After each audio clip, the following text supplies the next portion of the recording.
Amigo, on reprend la série des 11 de légende. Après la Liga et la Première Ligue, on enchaîne bien évidemment avec notre bonne vieille Ligue 1. Certains me l'ont particulièrement réclamé, d'autres me disent que ça ne sert absolument à rien parce que de toute façon, ça va être le 11 du PSG version Qatar, ce qui en soi n'est pas totalement faux, mais en même temps, c'est comme ça, c'est l'histoire de la Ligue 1, on ne peut rien y faire.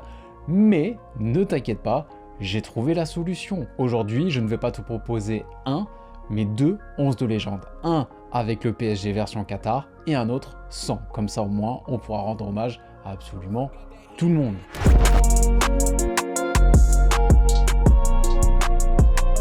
Avant de commencer, pas de sponsor mais un truc très cool à t'annoncer, j'organise un tournoi MPG sur Discord. MPG, mon petit gazon, si tu ne connais pas, c'est très simple, c'est une Fantasy League. Chaque semaine, tu fais ta compo, tu choisis les joueurs qui seront le plus performants en Ligue 1 selon toi et tu affrontes les autres membres de la communauté en 1 contre 1. C'est un jeu que j'aime bien et je trouve ça plutôt cool qu'on s'affronte tous ensemble sur cette deuxième partie de saison de Ligue 1. Donc si ça te chauffe, n'hésite pas à me rejoindre sur Discord, je t'ai mis un lien dans la description. Et précision, le jeu est gratuit.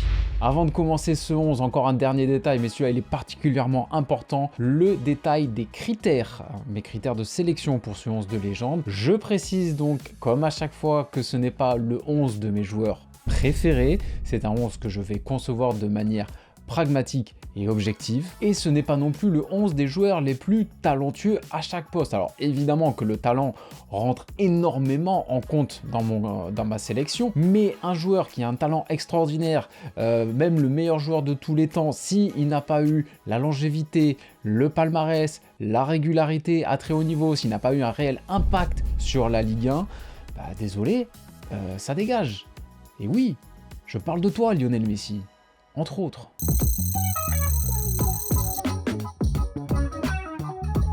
D'entrée, un très gros débat, parce qu'en France, les gardiens, on sait y faire et on en a eu de très bons sur ces 24 dernières années. Alors ne sois pas surpris, amigo, je n'ai pas mis Fabien Barthez. Je sais très bien que beaucoup d'entre vous vont me le réclamer, mais franchement, ses passages à l'OM et à Nantes, j'en parle même pas, sont quand même assez mitigés pour rester sympa. Alors, son prime, c'est clairement les années 90, c'est l'équipe de France, ça ne rentre pas dans ma sélection. Dans ma sélection, on a par contre Coupé, Landreau, Ruffier, Mandanda, Ramé, Navas et Hugo Lloris. Comme d'habitude, pour chaque poste, je commence avec mes mentions honorables et après ça, j'enchaîne avec mon top 3, les 3 réels prétendants au poste de titulaire. En premier dans mes mentions honorables, je place Michael Landreau, très bon gardien de Ligue 1, gardien marquant de cette époque, surtout du côté du FC Nantes, surtout par rapport à un certain penalty arrêté face à Ronaldinho, mais par contre, il n'a pas réussi à franchir le dernier palier, notamment avec son passage au PSG, il lui manquait vraiment cette dernière étape pour devenir un joueur de classe internationale, et ça malheureusement, il l'a manqué. Ulrich Ramé, super gardien de Ligue 1, très belle longévité, des titres avec Bordeaux, charismatique, iconique, un joueur vraiment de légende des Girondins de Bordeaux, mais par contre je le place en dessous des autres joueurs en termes de niveau, en termes de talent pur. Stéphane Ruffier mérite aussi sa mention honorable, super gardien Stéphane Ruffier. Certains restent peut-être sur ses toutes dernières saisons, sur ses clashs avec Claude Puel, sur les caricatures qu'en faisait Cazard dans J+1, mais j'oublie pas l'ensemble de sa carrière et j'ai trouvé que c'était vraiment très fort. Je pense même que c'est quelqu'un qui aurait pu aller plus loin, plus haut dans sa carrière, qui aurait pu avoir une dimension internationale, mais qui a pas su, ou peut-être pas eu l'opportunité, je ne sais pas, prendre cet envol international. Il aurait fallu qu'il quitte la Ligue 1 à un moment donné. Dernière mention honorable avant de placer mon top 3, et celle-là, elle va peut-être en faire criser quelques-uns, notamment chez mes amis parisiens. Parce que dans mes mentions honorables, je place Keylor Navas. En termes de carrière globale et de talent, il est probablement numéro 1. Mais on rappelle les critères de sélection, longévité, palmarès, régularité dans la performance. Keylor Navas, c'est seulement 3 saisons comme titulaire et encore, il ne fait aucune saison à plus de 30 matchs titulaires. Alors c'est probablement pas de sa faute, je trouve que c'est un joueur qui n'a pas forcément été respecté comme il l'aurait dû durant son passage au PSG, mais l'histoire est comme ça.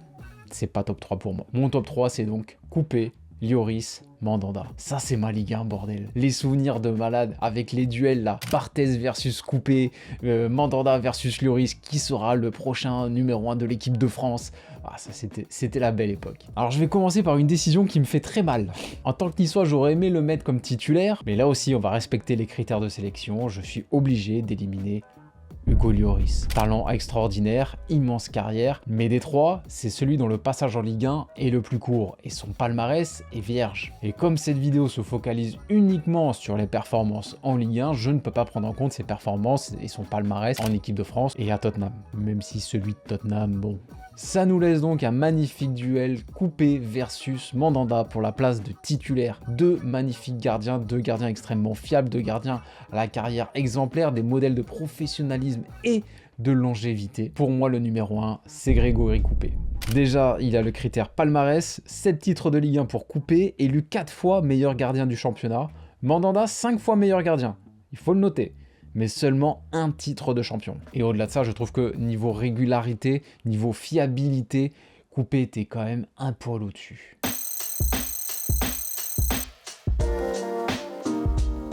Pour le poste d'arrière droit, encore une liste bien sympathique, bien qualitative. Hakimi, Fanny, Debuchy, Alves, Réveillère et Christophe Jallet. Pour les mentions honorables, je commence avec Rod Fanny. Pas le meilleur joueur de cette liste, clairement, mais il avait quand même de très belles qualités, que ce soit défensivement, il était quand même assez puissant, techniquement il était quand même pas mal aussi, il apportait pas mal, une belle longévité, une très belle carrière en Ligue 1, que ce soit à Nice, à Rennes, à Marseille, on est obligé de le citer. Mathieu Debuchy. Niveau talent pur, on est peut-être sur ce qui se fait de mieux en Ligue 1 sur ces 24 dernières années. Mais il y a un palmarès qui laisse à désirer, il y a un certain manque de régularité également. C'est vrai qu'il a eu un très beau prime du côté de Lille. Par contre, par la suite avec Bordeaux, avec Saint-Etienne, là par contre c'était quand même plus compliqué, notamment à cause des blessures. Et voilà, du coup au global, ça vient mitiger sa performance globale en Ligue 1. Et une dernière mention honorable avant le top 3, elle est pour Dani Alves. C'était pas le Alves du Barça, bien sûr, certains sont peut-être déçus par son passage au PSG, mais globalement en Ligue 1, il a plutôt fait le taf, malgré sa grosse blessure aussi, il faut pas l'oublier. Maintenant, en termes d'impact sur la Ligue 1, ça me semble assez faible. Il n'a pas été mauvais, mais par rapport aux attentes suscitées par un tel transfert et par un tel nom, forcément, on est tous restés sur notre faim. Il n'a joué que 2 saisons en plus, donc en termes de longévité de palmarès, là non plus, on n'y est pas. Son passage n'est pas un flop, bien évidemment, sinon il n'aurait pas cette mention honorable. Ça nous fait donc un top 3, Jallet, Réveillère, Hakimi. Alors certains vont peut-être me dire que j'abuse de mettre Christophe Jallet dans ce top 3, mais moi je ne pense pas. Alors c'est sûr qu'en termes de talent pur, c'est pas le plus doué de cette liste, ça je te l'accorde. Mais par contre, c'est quand même un joueur à la longévité et au professionnalisme exemplaire. Ça a été un super soldat, ça a été un joueur fiable, ça a été un joueur intelligent. Moi j'ai beaucoup aimé Christophe Jallet, c'est un joueur qui a quasiment fait l'unanimité partout où il est passé, que ce soit à Lorient, que ce soit au PSG, que ce soit à Nice, que ce soit à Lyon, que ce soit même à Amiens en toute fin de carrière. Voilà, ça a été vraiment un très bon joueur de notre championnat. Il a peut-être profité également d'une certaine pénurie au poste d'arrière droit, mais quoi qu'il en est, il a fait quand même une très belle carrière. Il a même su résister quand même pas mal de temps à l'arrivée des Qataris au PSG et l'arrivée de noms plus ronflants à son poste. Et non, il était quand même là. Ça nous fait donc un duel pour la première place entre Anthony Réveillère et Achraf Hakimi. Je suis un peu embêté pour ce duel, parce que d'un côté, on a Réveillère qui a un palmarès énorme, qui a été un très bon joueur de notre Ligue 1, à n'en pas douter. Mais d'un autre côté, on a Achraf Hakimi, qui pour moi est quand même très largement au-dessus de Réveillère en termes de talent pur. Et même si ça ne fait que 2 saisons qu'il n'est là, Réveillère ne faisait pas autant de passes décisives, ne marquait pas autant de buts qu'Achraf Hakimi. Défensivement, il n'était pas forcément plus rassurant, et pourtant Achraf Hakimi, c'est pas le défenseur latéral le plus rassurant que l'on connaisse défensivement. Hakimi, c'est une classe au-dessus.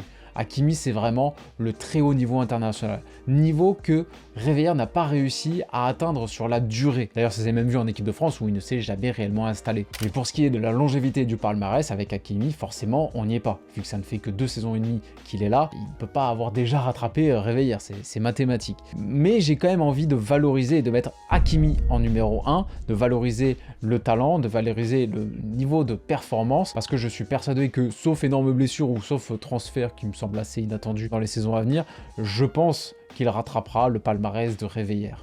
Allez, on enchaîne avec les défenseurs centraux. Là encore, une très jolie liste. J'ai du Thiago Silva, Marquinhos, Loïc Perrin, Hilton, Dante, Chris et Souleymane Diawara. Vu qu'on a besoin de 2 titulaires, pour cette fois j'ai fait un top 4 plutôt qu'un top 3. En mention honorable, je place d'entrée 3 joueurs aux carrières exemplaires, à la longévité incroyable, des vrais capitaines, des valeurs sûres, des mecs avec qui tu peux partir à la guerre, des mecs charismatiques. Je pense évidemment à Dante, Hilton et Loïc Perrin. Messieurs, je vous tire mon chapeau, c'est la grande classe. Mais j'en ai 4 autres sous la main qui ont en plus un impact, un palmarès supérieur. Je pense par exemple à Souleymane Diawara. C'est pas le joueur le plus populaire, c'est pas le joueur le plus beau à avoir joué, je vous l'accorde. Et je suis sûr que dans les commentaires, vous allez me contredire et me dire qu'un Hilton ou qu'un Dante aurait mérité plus d'être dans ce top 4. Mais c'est faux. Si je prends par exemple un Hilton, quand Souleymane Diawara arrive à l'OM, Hilton décale sur le banc automatiquement. Diawara a prouvé à plus haut niveau, a été régulier à plus haut niveau, a gagné des titres, que ce soit à Bordeaux ou à l'OM. Alors que Hilton, il a surtout brillé dans le ventre mou du championnat. Même si évidemment, je n'oublie pas la saison du titre, sa première saison avec Montpellier. En numéro 3, je place Chris, le policier, le taulier du Grand OL. Un joueur qui m'a véritablement marqué. Vraiment, il dégageait une autorité assez naturellement, c'était assez fou. Et défensivement, c'était quand même assez incroyable. Lui, pour le coup, il coche absolument toutes les cases. Le niveau de jeu, la régularité, le palmarès, la longévité, absolument tout y est. Mais j'en ai encore 2 autres qui sont plus forts que lui, tout simplement. Thiago Silva et Marquinhos, on peut trouver à redire sur leur performance en Ligue des Champions, mais par contre pour ce qui est de la Ligue 1, ils sont au-dessus, très clairement. Ce sont des monstres absolus avec un palmarès et une régularité incroyable. On est obligé de les citer et de les mettre titulaires. On passe au poste de latéral gauche. J'ai très envie de mettre le grand Cyril Roll, mais bon, ça ne serait pas très objectif. Quoique. Du coup, j'ai sélectionné Abidal, Digne, Maxwell, Tremoulinas, Benjamin Mendy et Patrice Evra. Je n'ai pas mis Nuno Mendes, ce n'est pas un oubli, mais son arrivée est encore trop récente et il y a eu trop d'absences, trop de blessures pour figurer dans cette liste. Dans mes mentions honorables, je cite en premier Lucas Digne, super joueur Lucas Digne qui vraiment a fait de très très belles choses du côté de Lille pour se révéler, mais qui du côté du PSG n'a pas réussi à franchir ce dernier palier, qui a un peu trop subi la concurrence de Monsieur Maxwell. On y reviendra un petit peu plus tard, bien évidemment. Alors il s'est bien rattrapé par la suite, mais en Ligue 1, voilà, il y a un manque, je ne peux pas le mettre dans mon top 3. Après ça, on va évidemment parler de Tremoulinas, très beau joueur Tremoulinas, on n'oublie pas évidemment son rôle dans le titre de Bordeaux en 2009, très très beau joueur, Benoît Tremoulinas. Et dernière mention honorable, et celle-là elle va peut-être piquer pour certains, mais elle est pour Patrice Evra. Absolument rien à lui reprocher sur son passage à Monaco où il a été excellent, c'est juste que son passage global en Ligue 1 est quand même assez court, 3 saisons et demie, et son palmarès est quand même assez faible.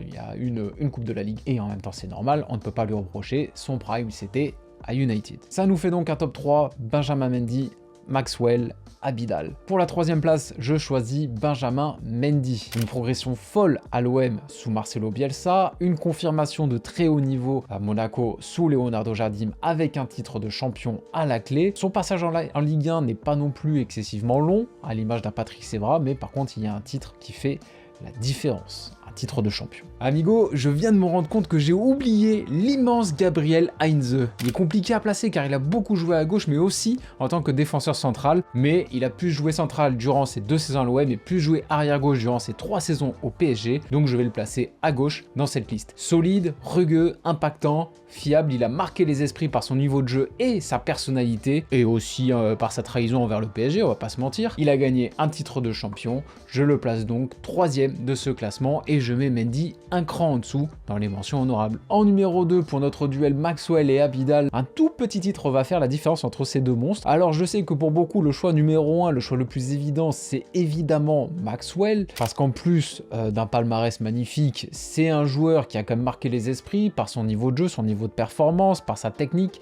par son élégance. Mais d'un autre côté, on a Abidal qui, peut-être dans un style moins flamboyant, était quand même sacrément monstrueux. Son côté gauche à Lyon avec Malouda, c'était quand même une sacrée folie. Le palmarès, lui aussi, il l'a. Mais par contre, il a un titre de champion en moins que Maxwell. Et pour moi, c'est là que ça se joue. Pour dire à quel point ça se joue vraiment sur ce titre, les deux ont été élus 3 fois meilleurs arrière-gauche de Ligue 1.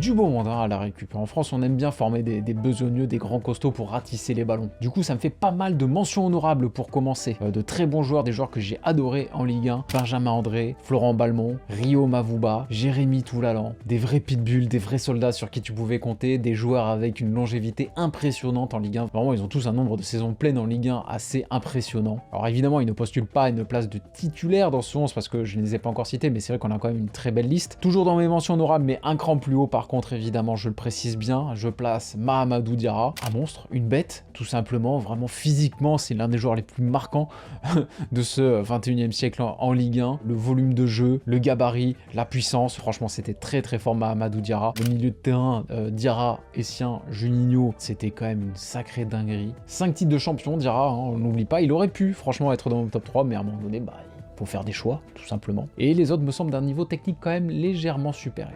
Il nous reste donc Mota, Fabinho, Michael Essien. Là, on est quand même sur des milieux de classe mondiale, sur des mecs qui ont prouvé en Ligue 1 et à l'étranger qu'ils étaient ceux qui se faisaient de mieux à cette époque. En numéro 3, je me permets de positionner Michael Essien. Non pas qu'il était moins fort que les deux autres, c'était quand même un sacré monstre, un monstre de puissance. Pas pour rien qu'on l'appelait le bison. À Bastia, il s'était révélé de manière absolument incroyable. À Lyon, il avait confirmé de manière tout aussi incroyable, mais il est resté moins longtemps en Ligue 1 que les autres et son prime, c'est surtout à Chelsea. Il nous reste donc Fabinho et Thiago Motta. Sans surprise, le titulaire absolu, c'est Thiago Motta, joueur d'une expérience, d'une technique, d'une élégance, d'une intelligence de jeu quand même particulièrement rare.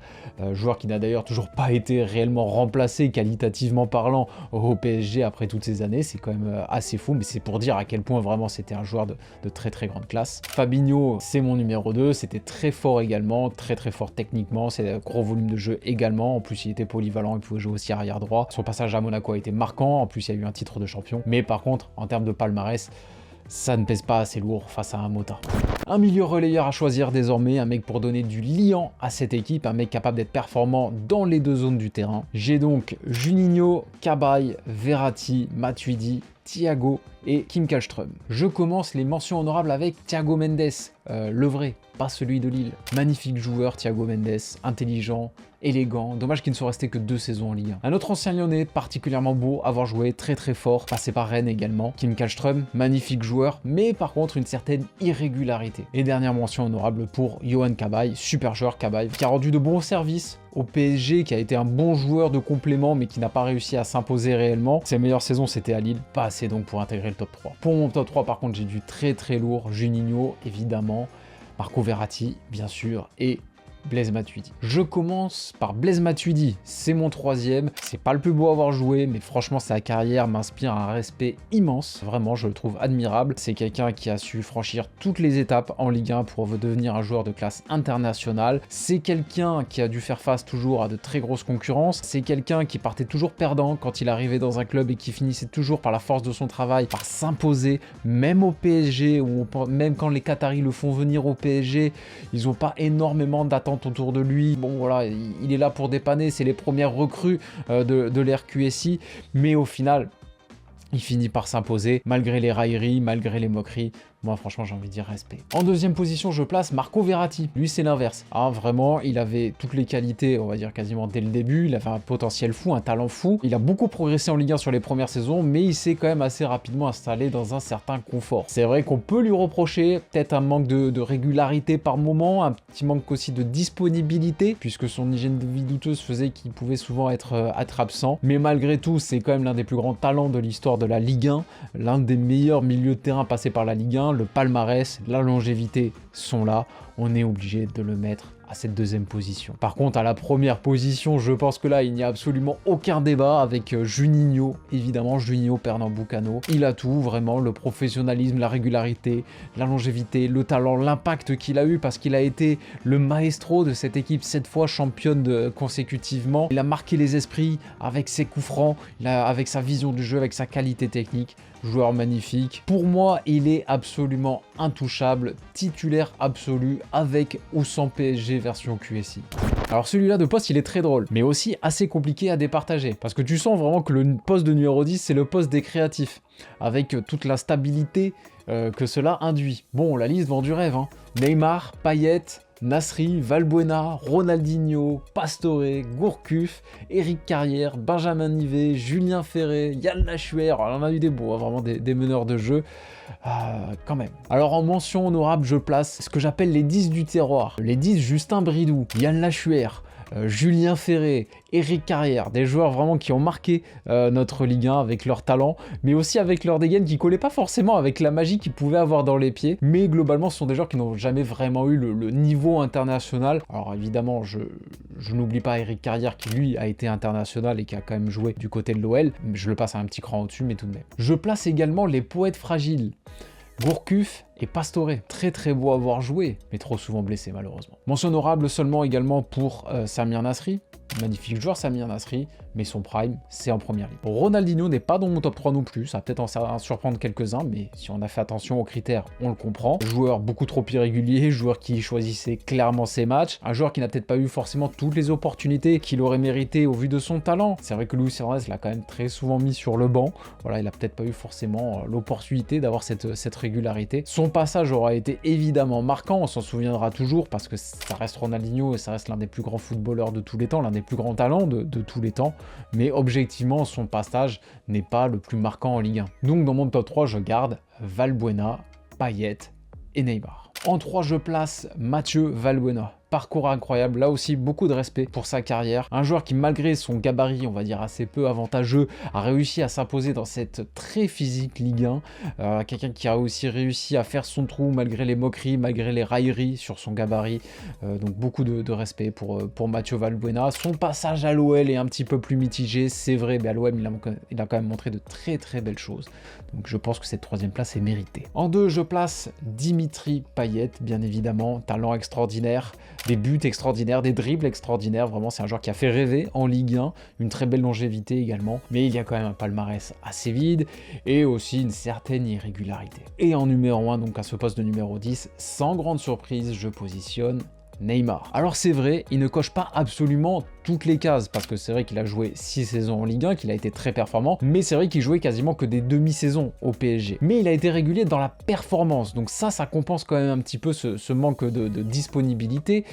Quand il jouait en Ligue 1, Neymar était performant. Je dirais même plus que ça, il se baladait, très clairement. Hormis Messi et Ronaldinho, on n'a pas vu de plus grand talent que Neymar en Ligue 1, il faut le dire très clairement. D'ailleurs, je n'ai pas mis Messi dans ma liste, ni en 10, ni en 9, ni sur le côté droit, ce n'est pas un oubli. Mais déjà, son passage en Ligue 1 est quand même assez court, 2 saisons seulement. Et dans ces 2 saisons, il y a quand même une première saison plutôt ratée, en tout cas qui ne répond pas aux attentes placées dans un joueur comme Lionel Messi. Et une deuxième, par contre, plutôt réussie, mais ça ne suffit pas pour dire qu'il est une légende de notre Ligue 1. C'est peut-être la plus grande légende passée dans notre championnat, mais son passage en Ligue 1, lui, n'a rien de légendaire. Du coup, dans mon 11 de légende, avec le PSG version Qatari, je suis parti sur un 4-3-3 pour pouvoir placer Verratti et Juninho au milieu de terrain. Du coup, je positionne Neymar, qui pour moi aussi dans la catégorie ailier gauche fait la différence. Et dans ma version sans le PSG QSI, je pars sur un 4-2-3-1 avec Payet en numéro 10 pur.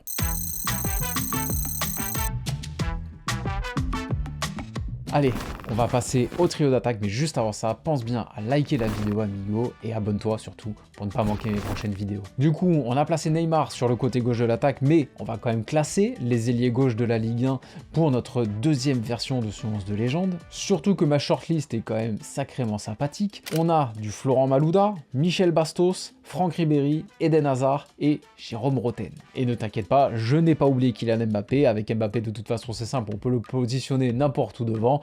Et moi, du coup, j'en ai profité pour le positionner à droite. En mention honorable, je vais positionner tout d'abord Jérôme Rotten. À Monaco, c'était du très très haut niveau, très très fort, une qualité de centre quand même assez exceptionnelle, un nombre de passes décisives assez exceptionnel, mais par contre au PSG, il n'a pas réussi à confirmer. C'était le moment pour lui de prouver qu'il était un joueur de classe internationale, et il n'a pas réussi à confirmer ça. Peut-être qu'il n'est pas arrivé non plus, on va le dire, à sa décharge dans le meilleur des PSG pour s'exprimer, mais voilà, durant son passage à la capitale, il a plutôt stagné, voire même régressé. Après ça, je pense à Michel Bastos, le très bien nommé Michel Bastos, très très fort du côté de LOSC, mais par contre il n'a pas forcément réussi à confirmer à Lyon, ça s'est même plutôt mal terminé, où il a été poussé vers la sortie, joueur qui n'avait pas réussi à se montrer suffisamment régulier, on ne savait plus à la fin s'il était réellement un ailier gauche ou s'il était arrière gauche, voilà, il n'a pas réussi à confirmer, ce qui nous donne donc un top 3, Ribéry, Malouda,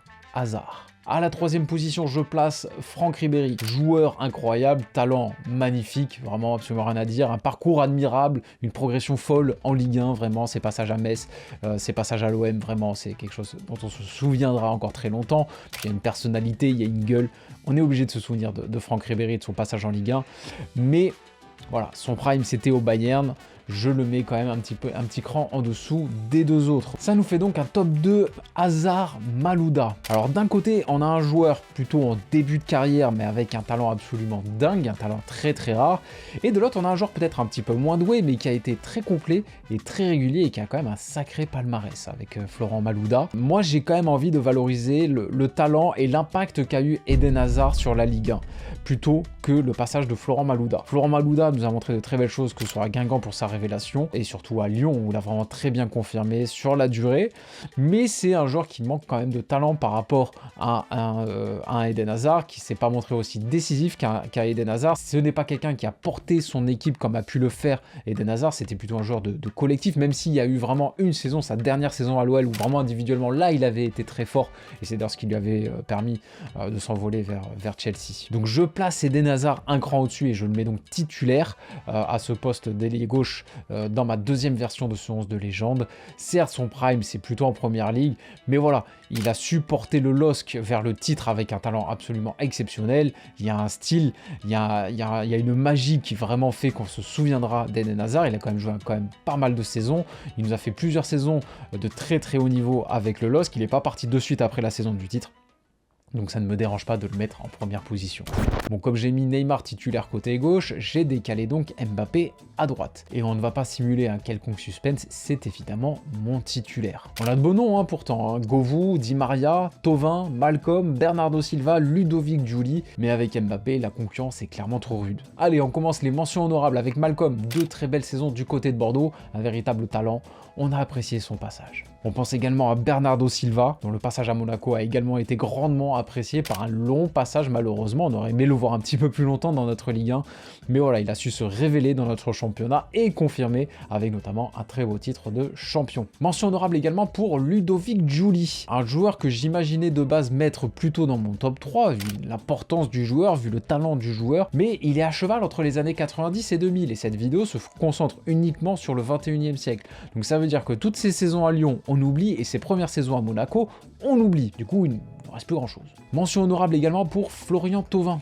le Totti marseillais. J'espère que vous avez la ref, sinon je passe pour un con là. C'est pas un joueur que personnellement j'ai apprécié, mais malgré tout j'ai toujours trouvé qu'il était quand même un poil sous-coté. Il avait quand même un vrai talent, il a quand même fait une belle carrière en Ligue 1, même quand il faisait des grosses saisons, à genre plus de 15 buts, 10 passes décisives, ça ne s'enflammait jamais sur lui, on entendait quand même assez peu de compliments dans l'opinion publique, ou même dans les médias spécialisés. J'ai toujours été un petit peu étonné. Alors après c'est vrai, il y a aussi d'autres trucs plus négatifs dans sa carrière qui font que les commentaires sur Thauvin sont certainement mitigés. Son premier passage à l'OM par exemple, il était quand même assez irrégulier. Je pense aussi que les gens restent beaucoup sur sa traîtrise envers le LOSC, son passage raté aussi du côté de la première ligue. Peut-être aussi que certains restent sur ses dernières saisons à l'OM, ou celle après la grosse blessure, où évidemment il avait perdu un petit peu de son niveau. Mais globalement, je trouve que c'était quand même l'un des meilleurs ailiers qu'on ait eu en Ligue 1 sur ces 20 dernières années. Ça nous fait donc un top 3, Govou, Di Maria, Mbappé. Bon bah je t'ai donné le tiercé dans l'ordre. En troisième, je positionne donc Sidney Govou.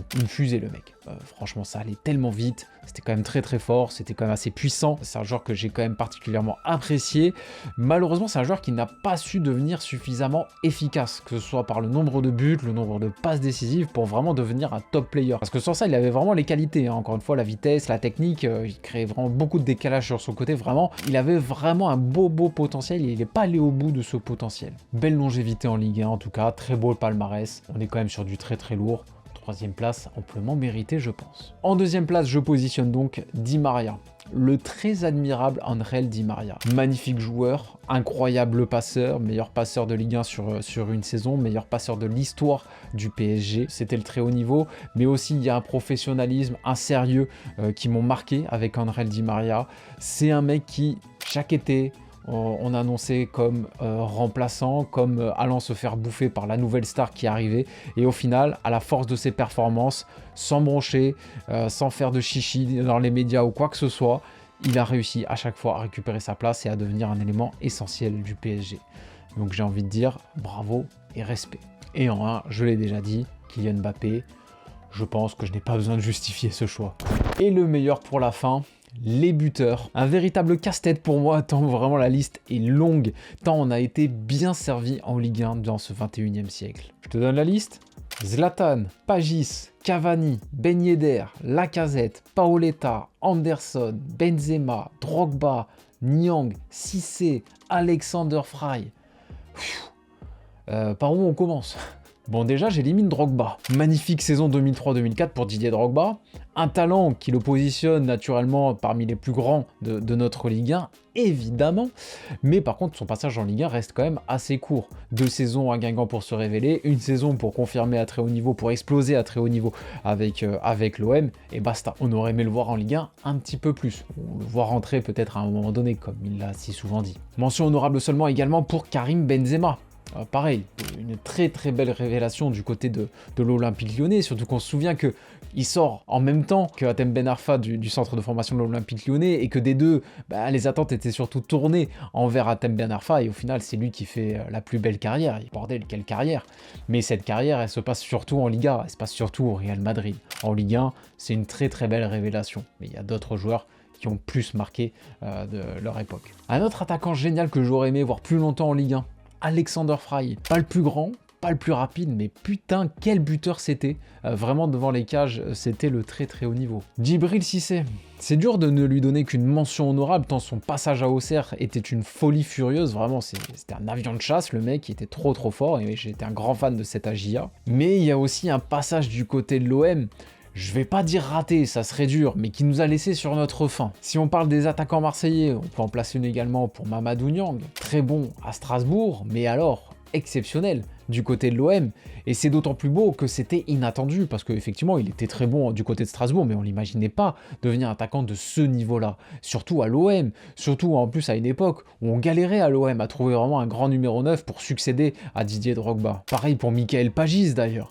Encore plus inattendu, Pagis, qui arrive quand même assez tard dans sa carrière au top niveau avec l'OM, et qui arrive d'ailleurs en tant que Mamadou Niang, les deux qui faisaient la paire du côté de Strasbourg. Pagis, c'était quand même assez magnifique à avoir joué du côté de Marseille, il faut bien l'avouer. Mention honorable également pour Wissam Ben Yedder, joueur que j'ai toujours trouvé extrêmement sous-coté. Pourtant, immense buteur, qui d'ailleurs est déjà dans le top 20 de l'histoire des buteurs de la Ligue 1, et techniquement c'est quand même très très très au-dessus de la moyenne. J'ai jamais compris pourquoi on n'en faisait pas plus avec Wissam Ben Yedder. Et une dernière mention honorable pour Alexandre Lacazette, qui même avec ses 10 saisons de Ligue 1 et ses 4 saisons à plus de 20 buts en championnat ne figure pas dans mon top 3. Je n'ai absolument rien à lui reprocher, le pauvre, c'est juste qu'il est encore meilleur à son poste. Du coup, il ne me reste pas 3 mais 4 joueurs qui prétendent à une place de titulaire dans ce 11 de légende: Zlatan Ibrahimovic, Edinson Cavani, Sonny Anderson et Paoletta. Alors d'un côté, on a des finisseurs hors pair comme Cavani et Paoletta, et de l'autre, on a des buteurs qui, en plus de ça, ont une technique, une magie dans les pieds, une créativité pour faire la différence. Donc en 4e position, ce choix me surprend moi-même, vraiment, mais je positionne Pedro Miguel Paoletta. Donc avec cette 4e position, il n'est donc pas le titulaire de ma version sans le PSG QSI. Pardon Pedro, tu étais incroyable, mais avec un ratio de 0,53 buts par match, tu es l'attaquant le moins prolifique des 4 que je viens de nommer. Et au niveau du palmarès, là aussi, ça pêche par rapport au monstre qui nous reste. En 3, là aussi ça me surprend, mais j'élimine Edinson Cavani. Finisseur incroyable, un palmarès de dingue, la longévité est liée, pas de souci, une mentalité exemplaire. On n'oublie pas évidemment les premières saisons où il était dans l'ombre de Zlatan, où il était obligé de s'exiler sur le côté droit pour rester titulaire, mais j'ai tendance quand même à placer Sonny Anderson un petit cran au-dessus. En termes de finition, les deux sont quand même assez équivalents. Cavani c'est 138 buts en 200 matchs, Anderson c'est 138 buts également, mais avec 21 matchs de plus. Un petit peu moins bien, mais franchement, on est quand même sur des ratios assez similaires. Là, pour moi, où Anderson fait la différence, encore une fois, c'est vraiment balle au pied. Techniquement, Cavani était très très fort devant le but, il avait une grande palette technique de finition, mais Anderson avait cette palette technique de finition, mais aussi à la création. Et en 1, sans grande surprise, Zlatan. Zlatan, qui en plus d'avoir un niveau technique absolument délirant, avait un ratio d'extraterrestre. 122 matchs, 113 buts, 0,93 buts par match. Le ratio est absolument fou. Puis la personnalité, le charisme, l'impact qu'il a eu sur la Ligue 1. On peut pas le négliger. Alors ok, il a joué moins de matchs que les 3 autres. c'est vrai. Mais franchement, il écrase tellement ses concurrents sur tous les autres critères que je ne peux pas lui en tenir rigueur. Voilà amigo, ce sera tout pour aujourd'hui, j'espère que tu as kiffé cette vidéo. N'hésite pas à me proposer tes 11 de légende également dans les commentaires. Avant de partir, pense bien à mettre le petit pouce bleu et le petit abonnement si ce n'est pas déjà fait. Si tu veux rester encore avec moi, je peux te proposer cette petite vidéo. Si tu veux rester dans le mood des 11 de légende, celui de Liga est pas mal non plus. Sinon, moi je te dis à la semaine prochaine. Ciao ciao.